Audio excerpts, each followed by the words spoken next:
گوش کن ببین چی ولم کن. یه دقیقه صبر کن. اینجوری نمیشه. ولم کن. چی میخوای از جون من؟ دست از سرم بردار.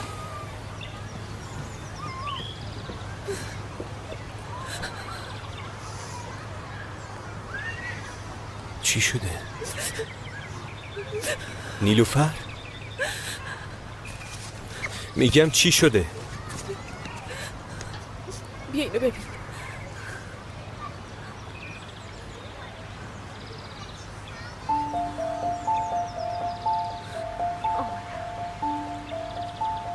آبجی جونم،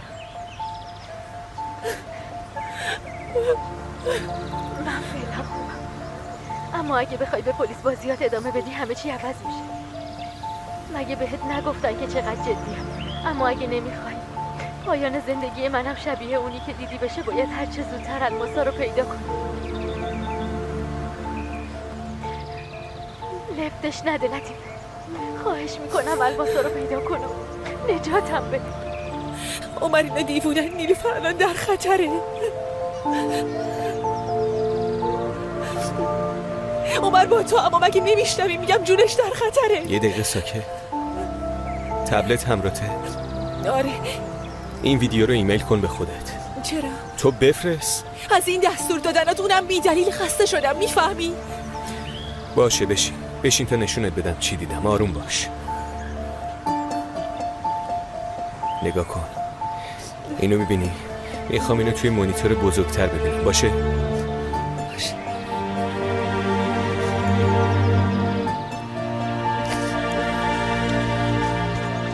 به چی نگاه میکنی؟ ببین وقتی عصبی میشی گناهات آویزون میشه، خیلی ترسناک میشی. کسی بهت نگفته بود؟ بگی ریختمش.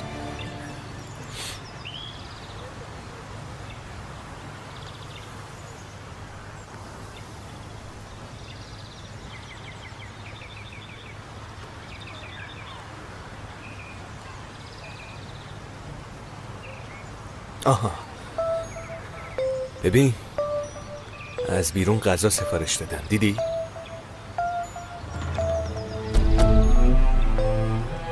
سوشی موکا. نیلوفر عاشق سوشیای اوناست، حتما واسه اون سفارش داده. یک روز قبل. اوناگی هم هست؟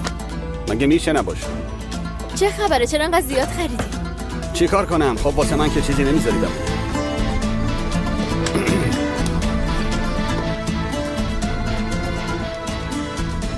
باشه پس حالا اینا مال تو، اینم مال من.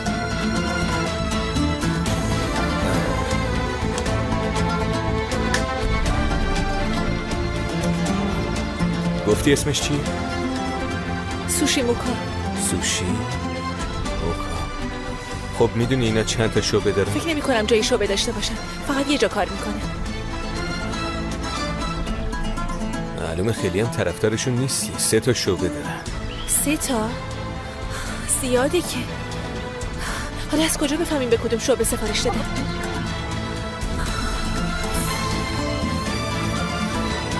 عمر خواهشان قطعش کن. فعلا باشه اما اگه به پلیس بازیات ادامه بدی همه چی عوض میشه. مگه بهت نگفتن چقدر جدی؟ نگاه کن. اینجا یه فیش پرداختی هست، اما اسم شعبه و شمارش خونده نمیشه. من ژاپنیم خوب نیست. تو که به سوشی و اینجور چیزا واردی، ببین چی سفارش دادن. کالیفرنیا با ابیتان اویشی سوشی. نه نمیفهمم چیه. ایول داری بابا. خب که چی؟ چه فایده‌ای داره؟ مگه ما نباید جاشونو پیدا کنیم؟ حالا میفهمی چه فایده‌ای داره. پاشو بریم. واقعا دنبال یه چیز غیر ممکنی. تازه ما که کل فیشو ندیدیم، نصفش پاره شده. جای حرف زدن را بیا. یه بارم که شده بدونی که قور بزنی یه کاری انجام بده، قربونی هم میدم برات. تو مگه تا حالا چیزی به اسم حقوق حیوانات نشنیدی؟ انگار تا حالا نظری نشنیدی. بذار منم یه نظری بکنم. اگه یه روز دختر خوب و حرف گوش کنی شدی، من قربونی میدم. بجون. خب آقای دکتر، حالا این کیتا موندن رو دستمون. یه عالمه هم پول بالاشون دادیم، اینجوری که نمیشه. واسه یه مریضا باید آزمایش تجویز کنیم. تا اونام برن آزمایش بدن و این کیتا مصرف بشه. منطقیه نه؟ بعد قربان. میتونم بیام تو بابا؟ آره پسرم بیا. فکر کنم که به توافق رسیدیم دکتر، مگه نه؟ بله قربان. خیلی خوب، پس همون کارو میکنیم. از دانشگاه زنگ زدن؟ بله، از دانشگاه زنگ زدم، اما من گفتم که مرد کارش توجیه داره، لطفاً ببخشیدش.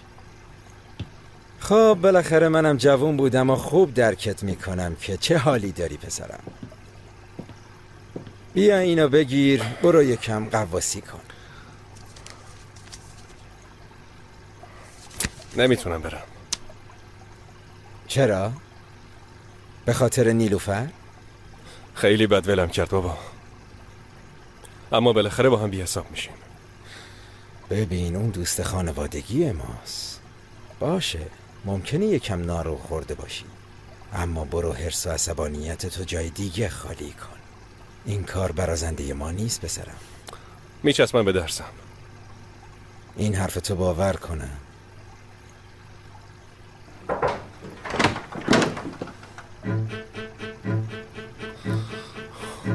ببخشید، من دنبال دکتر فکرت میگشتم. فکر میکنم اشتباه اومدم.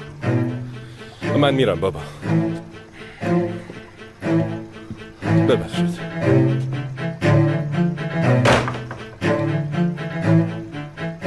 واسه این که چیزی رو بفهمی حتما باید 10 بار بهت بگم. اصلا این طبقه نیا. اول پایین رو گشتم نبودین، تو پیامم نوشتین که فوراً بیا. منم سریع اومدم دیگه. تو از دیروز کجایی که گزارشم ندادی؟ همه چی رو به راهه. لطیفه داره جنسا رو برامون حاضر میکنه. نیلوفرم خوبه. نسبت به کی خوبه؟ ببین عمر که دروغگو از آب در اومده و اونطوری که میگفت بچه خانواده پولداری نبوده، چون تو مدرسه خصوصی درس نخونده، مدرسه دولتی میرفته. نه بابا، هم کلاسی پینار بوده، اون شناختش. شایدم خجالت میکشیده بگه قبلا فقیر بودم. شاید، اما اگه اونطوری نباشه چی؟ ها؟ اگه نقشه‌ای داشته باشه چی؟ مثلا چی؟ چه میدونم آقا متین، اونشو دیگه باید تو پیدا کنی. حالا میتونی بری.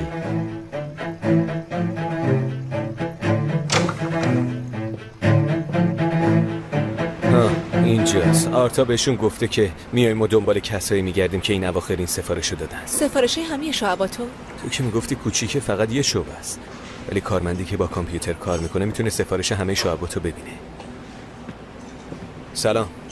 سلام، من کمیسر عمر دمیر هستم. سلام آقای کمیسر، منم همین الان داشتم چیزی که خواسته بودین رو انجام میدادم. این خانم تو این قضیه به ما کمک میکنن. زینب خانم. سلام، خوشبختم. سلام. خب حالا تونستین چیزی پیدا کنی؟ بله، توی 37 از سفارش ها این سوشیایی که گفته بودین موجوده. 37 تا؟ خیلی زیاده که.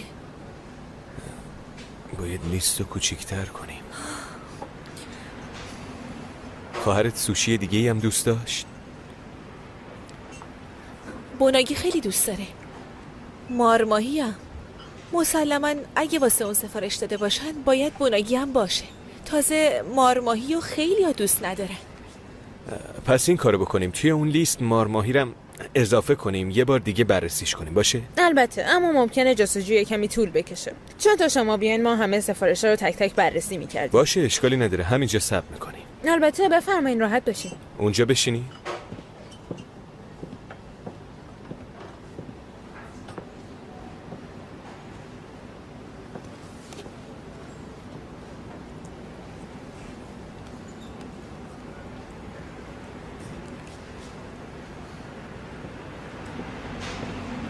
بفرمایین، نوش جان. خیلی ممنون. به مادر شوهرت دوستت داشته، همشو بخور. یعنی واقعا نمیخوری؟ عمرن اگه بهش دست بزنم. اصلا تا حالا امتحان کردی؟ یه بار این اشتباهو کردم. دیگه اینقدر بزرگش نکن، خیلی هم بد نیست. تو که راست میگی، داره حالت به هم میخوره. تو اینا رو امتحان کن. من غذای نپخته دوست ندارم. یه بار این اشتباهو کردم، تکرارش نمیکنم. مگه گفتم گوشت خام بخوری؟ ماهیه. فکر کن داری تن ماهی میخوری. تن ماهی دوست نداری؟ من تن ماهی هم دوست ندارم. ببین، من ماهی رو خودم میگیرم، بعد میذارمش رو منقل با فلفل و گوجه فرنگی کبابش میکنم. با پیاز و سیر که بخوری عالی میشه. واقعا آدمایی از دو دنیای کاملا متفاوتیم.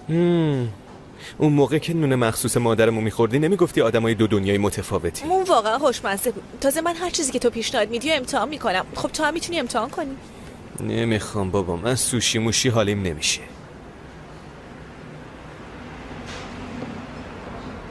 بفرمایید سرکار. 3 آدرس داریم که دقیقاً همین سفارشاتو داشتن. یکیش که خیلی به اینجا نزدیکه و دومی سمت اون یکی شعبمونه، سومی هم همون سمته. خیلی عالیه. حالا فقط 3 شده. متشکرم. خواهش میکنم. راستی حسابمون چقدر شد؟ نوش جان، چه حرفیه. دستتون درد نکنه. نوش جونت. خدا بهتون برکت بده. به جون پاشو بریم.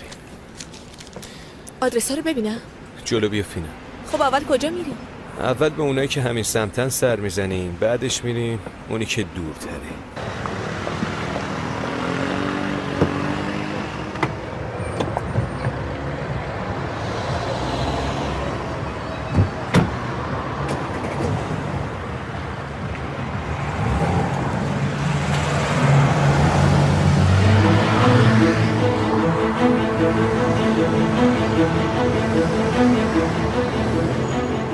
بگو تازه تر آماده کنه و بگیر بیا. چشم قربان. مثل همیشه مخلوط بگیرم. نه بوناگی دوست داره. فقط بوناگی سفارش بده. ناگی؟ بوناگی احمق بوناگی. اون چیه رئیس؟ من نفهمیدم. پسر تو منو شماره 15 است. برو 12 تا بگیر و بیا. رول میخری یا 12 رول بجم. چشم قربان.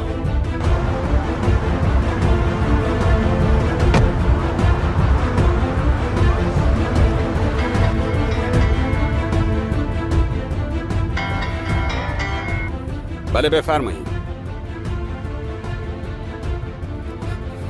باشه رئیس، تا نیم ساعت دیگه میرسم خدمتتون. چشم.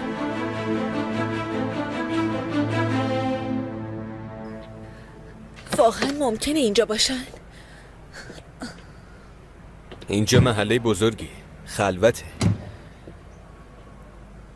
ببین دیوارای خونم بلندن. تازه همچین جایی کسی از کسی خبردار نمیشه چه ساعتی میره و برمیگرده. خونه همینجاست. تو همینجا منتظر میمونی.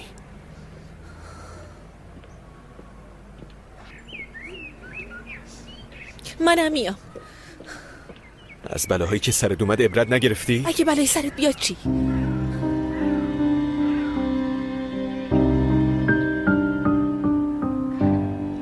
بذار ببینم تو خونه چه خبره. تو ماشین منتظرم باش.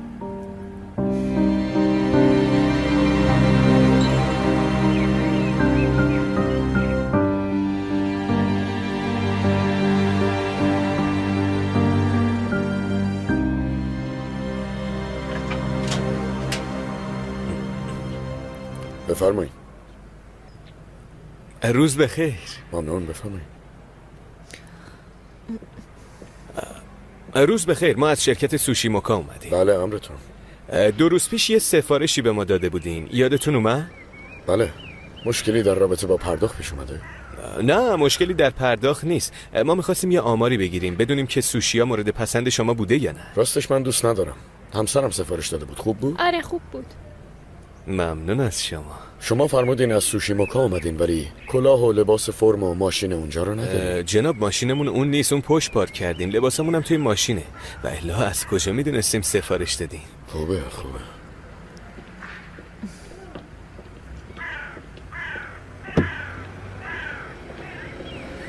پر شده بود. حتما یه چیزی از ما مخفی میکرد. برای چی گذاشتی برن؟ آفرین به تو. هر روز شم پلیسیت قوی تر میشه. بودو بریم که تعقیبشون کنیم. وایسا عجول وایسا. آره طرف یه چیزی رو مخفی میکرد ولی صبر کن، آروم باش. ای بابا اونا دارن میرن. عمر تو همطور داری حرف میزنی؟ ببین چیزی که اونا مخفی میکنن نیلوفر نیست. اون خانم محترم بود. در ضمن طرف سابقه دار نیست. کاملا خانم بازه. مگه زنه رو ندیدی؟ حلقه ازدواج دستش نبود. زنی که همچین ویلای زندگی میکنه حتما انگشتر یا جواهری چیزی باید داشته باشه. این خونه جایی نیست که نیلوفر رو مخفی کنن، بلکه فقط یه مکانه. چیه الان سکوت چه معنی میده؟ یعنی که حق با منه. آره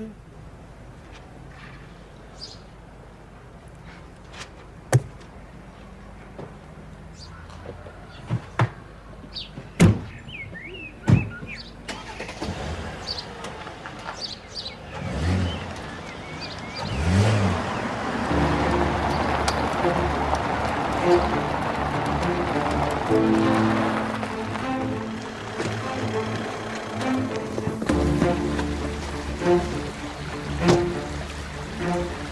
باشه داداش، مشکلی هست؟ قضیه صدقی اذیتم کرد فاتح. چرا؟ من بهت گفتم که طرف لو رفته و یه گوشمالی بده، ولی تو بردی تو کلبا با اسلحه کشتیش. خطا کرد، مجازاتش کردیم، هیچ مشکلی نیست. عمر عین جنه. بهت گفته باشم دنبال این جریان رو حتما میگیره. اگه ردی ازت پیدا کنه باید چیکار کنیم؟ عمر رد منو پیدا نمیکنه داداش. من رو برف را میرم، رد پا به جا نمیذارم. تو خودتو ناراحت نکن. ایشالله. میدونم که حرف بی ربطیه، ولی ای کاش میرفتیم و یه سری به بانک میزدیم، شاید هم اونجا کار کنه. کسی که از 9 صبح تا 5 بعد از ظهر سر کاره نمیتونه آدم بدوزه. چه میدونم، شاید همین دور و بر زندگی میکنه. اینجا نیست، خیالت راحت. خب از کجا میدونی؟ آره اگه تو گاف صندوق بانک مخفیش کنن شاید باشه. وای تو برو این شوخی مزخرف و احمقانه تو با یکی دیگه بکن. خواهر منو قاطی اینا نکن. باشه بابا، شوخی کردم. اوف، یهو از دهنم پری. لطیفه میدونی که منظور بدی نداشتم. اوف باشه بابا، من یه آدم احمق عوضی هستم. یه احمق عوضی هستی. باز لج کرد. لطیفه خوشگه، لطیفه خوشبو، دختر عاقل، آخ امان، آخ امان بشه خوش اخلاق. دیدی خندیدی؟ حالا بیا سوار شو. لطیفه خوشبو، لطیفه خندو، لطیفه خندی.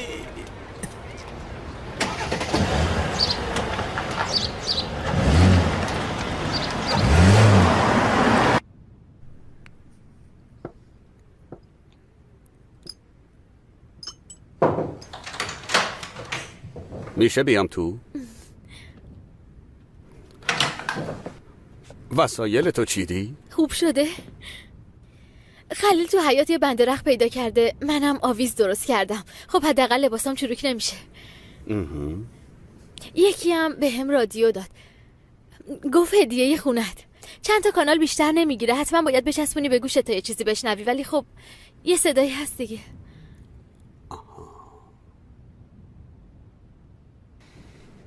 نمیدونم چه آهنگایی تو این هست، ولی گلچین پاپ حتما هست.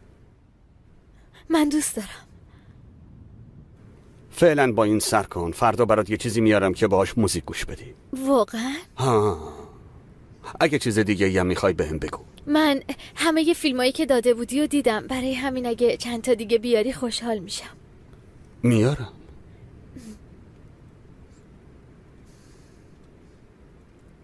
گفتم برات سوشی بخرن، از اونایی که دوست داری. نظرت چیه؟ انگار امروز روز خوبیه برام.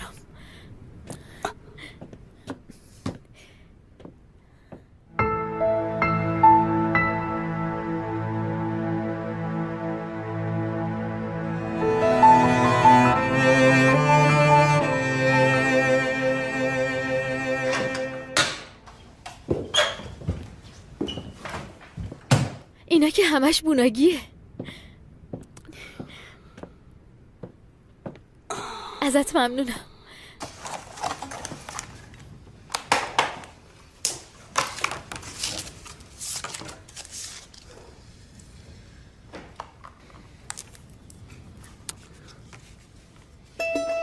سوشی موکا، تو باز سعی کن بروز ندی، ولی من میفهمم دردات بیشتر شدن، مگه نه؟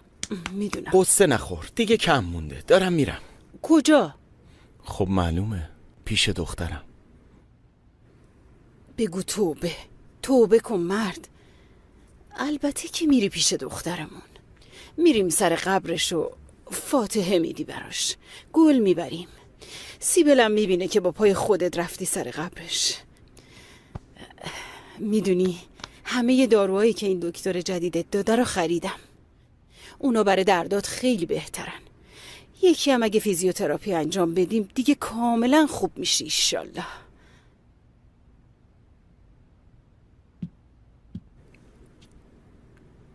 برای خرید اون داروها یه دنیا پول لازم بود فاطیما، مخصوصا پول این فیزیوتراپی که دیگه نگو. اون همه پول از کجا پیدا کردی؟ تو که گفتی نمیذارن به حقوق سیبل دست بزنی. قرار بود ندن، چی شد؟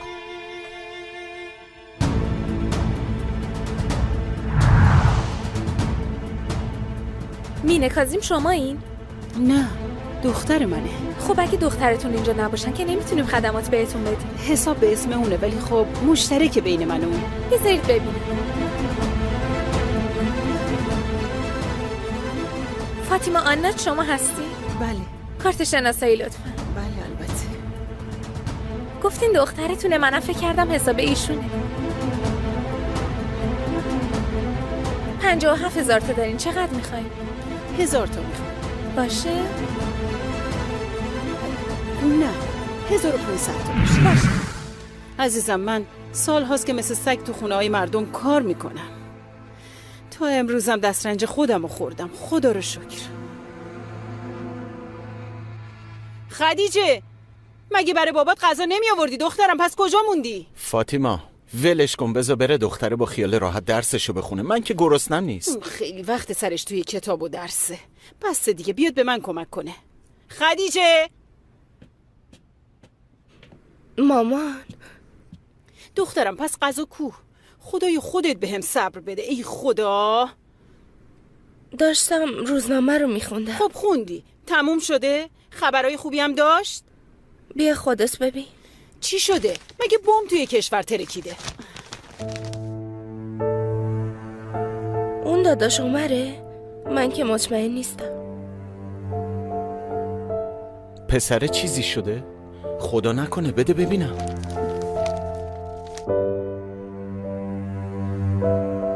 خودشه دخترم، خودشه.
ببخشید زرین خانم، آقا مرت اومدن. واقعا؟ بگو بیاد. بله چشم. آقا مرت بفرمایید. سلام خاله زرین. سلام، خوش اومدی. بشین. تو زیاد به ما سر نمیزدی. خب زودتر خبر میدادی. چی شده؟ همه چی رو به راه مرد جان؟ باید یه مطلب مهمی رو بهتون بگم.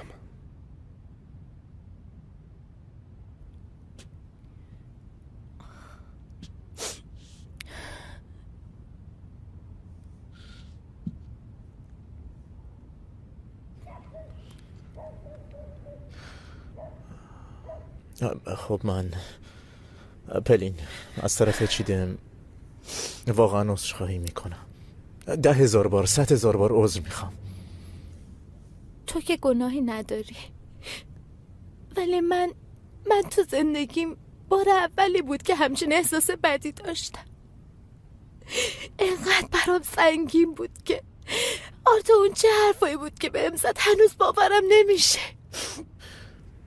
خب واقعا حق داری، این اواخر خیلی قاطی کرده، حسابی مخش به هم ریخته. نه اصلا من نمیفهمم از کجا به این نتیجه رسید.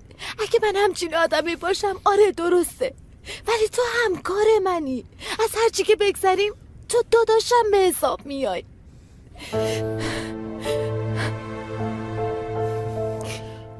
البته نه تو عاشق منی نه من عاشق تو. هنوزم که بهش فکر میکنم حالا بد میشه. داری. خب راستش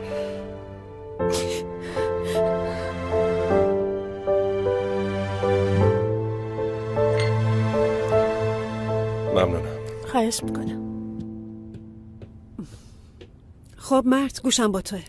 نکنه با طاهر حرفت شده؟ دعوا کردی؟ نه، مشکلی با بابام ندارم. موضوع نیلوفره. نیلوفر؟ بله، چند روز پیش به من زنگ زد. رفته سان فرانسیسکو. این دیگه چه داستانیه؟ نیلوفر الان نیویورکه، از دانشگاه بورسیه گرفته. در مورد سان فرانسیسکو چیزی به من نگفته. مطمئنی؟ گفتم که خودش به هم زنگ زد. دوست پسر داره، با اون رفته. ببینید خاله زرین، معلومه که شما هم از چیزی خبر ندارین. این که خیلی بدتره. با این مخفی کاریا حتما داره یه کارایی میکنه.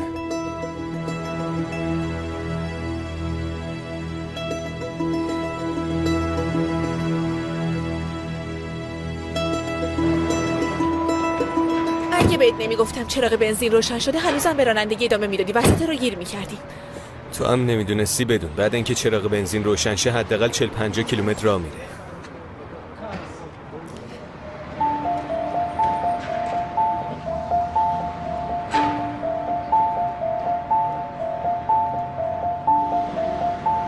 ای لعنت به این شانس. چیه؟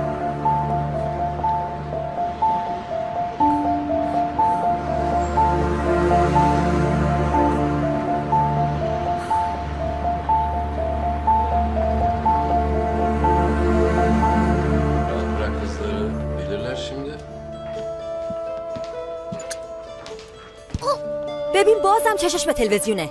پسرم مشقاتو بنویس. مشقات. پاشو برو تو اتاق درستو بخون. آبجی من از اتاق انداخت بیرون. خب این روانی دردش چیه؟ میگه میگوزی اتاق بو میگیره. تازه بذار بابا بیاد بهش میگم. ای خدای من، همه اینا دیوونه شدن. Pesarım tamam ye خورده خودتو کنترل کن دیگه. Hayırlı işi uzatmaya gelmez. Sizin için de münasipse yarın nikah için gün al. تو درس تو بخون توپل. دیگه از خواهرت شکایت نکن. تو دیگه بزرگ شدی، خودتو کنترل کن. زشته. صبر کن وایسا، تو بشی من باز میکنم، تو اینو بگی بخور. بیا پسرم بیا.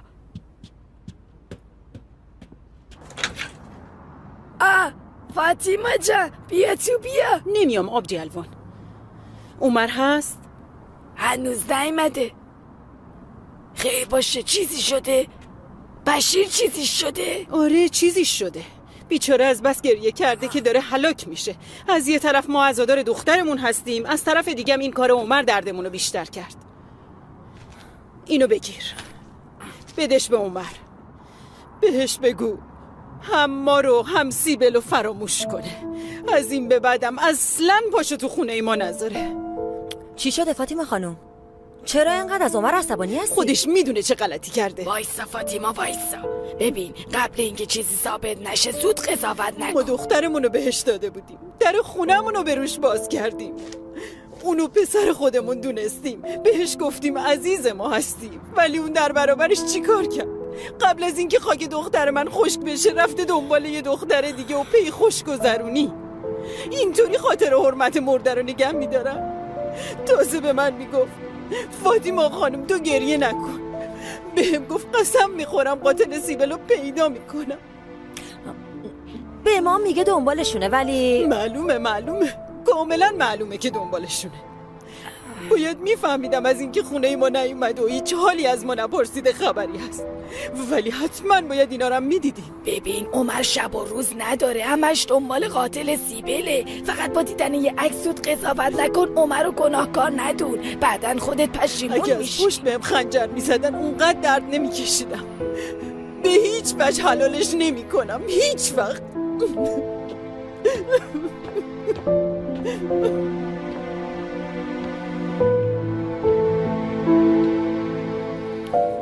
نیلوفر شاید یک کم ناراحتت کنه، ولی باید یه چیزی بهت نشون بدم. بازم فیلم اکشنه. خب گفتم دوست دارم ولی دیگه زیادی شد. ببین بهتره کارتون تماشا کنیم. این کارتون حیوونا هست که با مزه و کوچولوان، من اونا رو خیلی دوست دارم. این اصلا همچین فیلمی نیست. پس چیه؟ قراره چی تماشا کنیم؟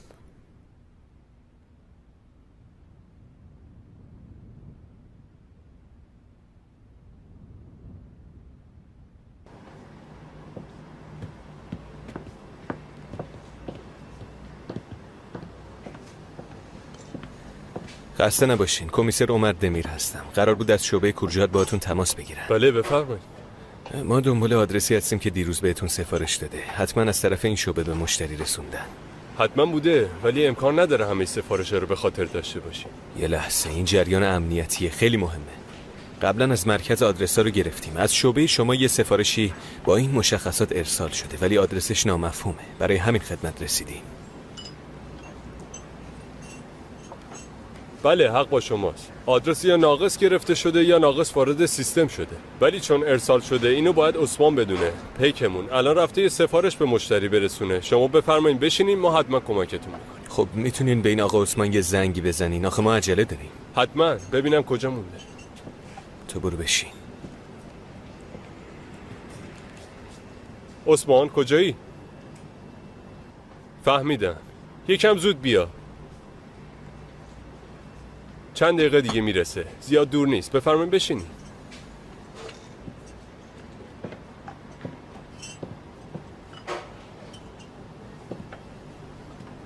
خدایا خواهش میکنم این دفعه دیگه یه سرنخی پیدا کنی.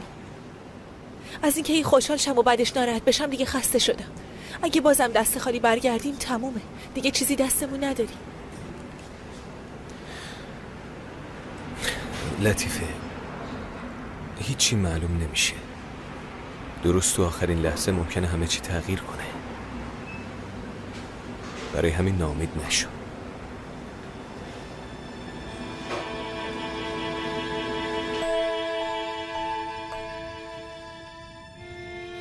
اینجا بانکه؟ لطیفه اونجا چی کار داره؟ من که چیزی نفهمیدم، واقعا میگم. این فیلم ثابت میکنه اونجوری که تو خواهرتو میشناختی نبوده و نیست. برات میگم اینجا رومه. خواهر عزیزت اینجا داره پولشویی میکنه، یا میشه گفت داره شغل شریفی انجام میده. لطیفه اصلا همچین کاری نمیکنه. قبلا بابات این کارو میکرد، الانم خواهرت داره ادامه میده. تاریخشو ببین، دقیقاً روزاییه که تو دزدیده شده بودی. خواهرتم با عشقش رفته روم پولشویی میکنه.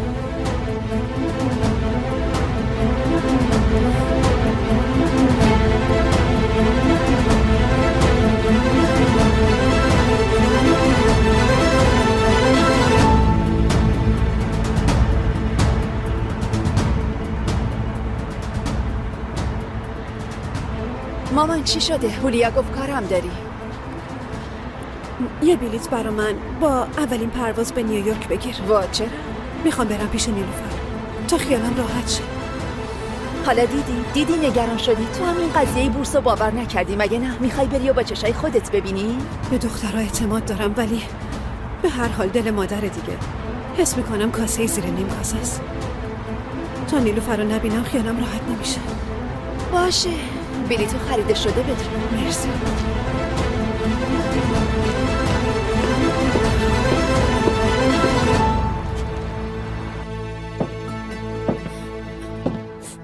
هنوزم حرفمو باور نمی کنی؟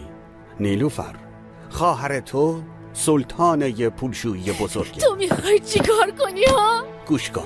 گوش نمیدم، به حرفت گوش نمیدم، چون هرچی بیشتر حرف میزنی من بیشتر عذاب میکشم. یه بار خوبی یه بار بدی، بعدش هم بهم میگی خیلی به هم نزدیکیم، بعدش همه یه دنیا موزی رو میکنی. آره نزدیکیم، خیلی هم نزدیکیم نیلوفر. تو هدفت چیه؟ محافظت از تو. تو مثل اونا نیستی، تو خیلی پاک و معصومی نیلوفر. برای منم خیلی خاصی. گوش کن، حقیقت دل آدمو میسوزونه. نمیخوام به حرفات گوش کنم. ولی فرصت بده، بذار دنیای جدیدمون و خودمون برای آیندمون بسازیم. بذار اون چیزی که پشت ماست از ما دور بشه. تو میتونی به من اعتماد کنی، تا آخرشم میتونی به هم اعتماد داشته باشی. من نه مثل بابات با مرگم ولت میکنم و نه مثل خواهرت تو رو تک و تنها میذارم.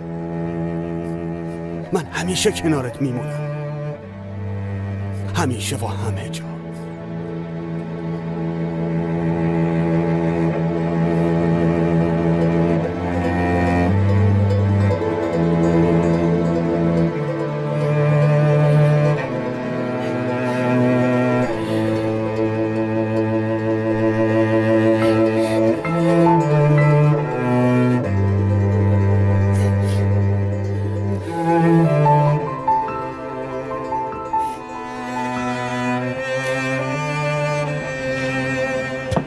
ببینین آقا، کار ما فوریه. اگه این پیک شما نمیخواد بیاد، شمارش رو بدین تا ما باش قرار بذاریم. داداش یه بار دیگه لطفاً به عثمان زنگ بزن، واقعا وضعیت اضطراریه. چشم، الان زنگ میزنم بابا.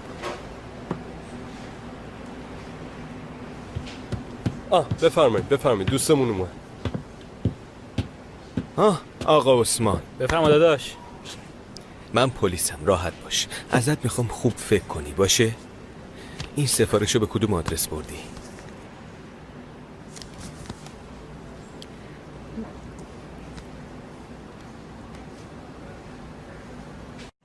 فقط یه بار گفتن که برم. من گفتم برای من اشکالی نداره، تا جلوی در میام و به اون قسمتم سرویس میدیم. ولی اونا گفتن که نه، ما میایم و ازت میگیریم.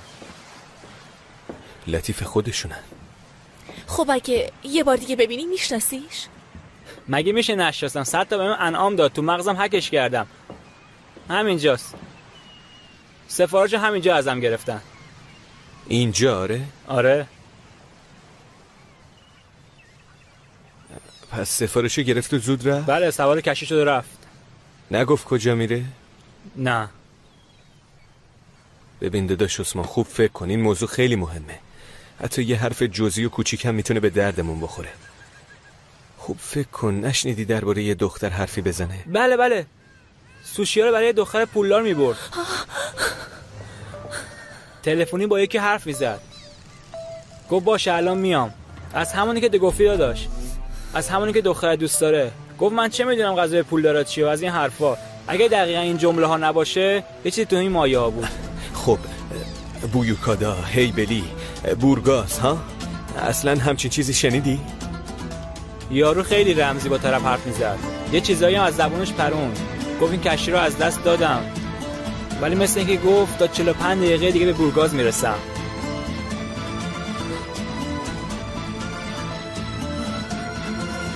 لطیفه، خواهرت تو جزیره بورگازه.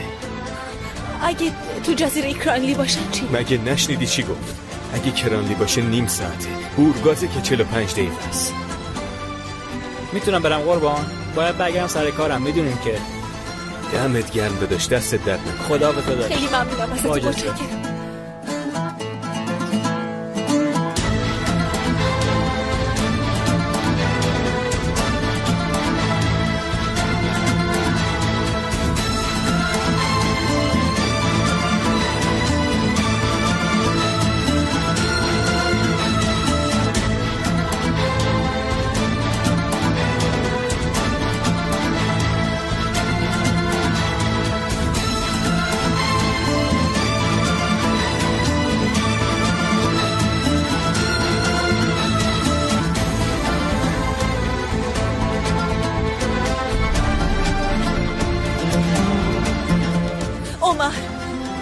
عمر دیگه پیداش کردیم. آره، منظورم اینه که نیلوفر رو پیداش کردیم تو بورگازه. آره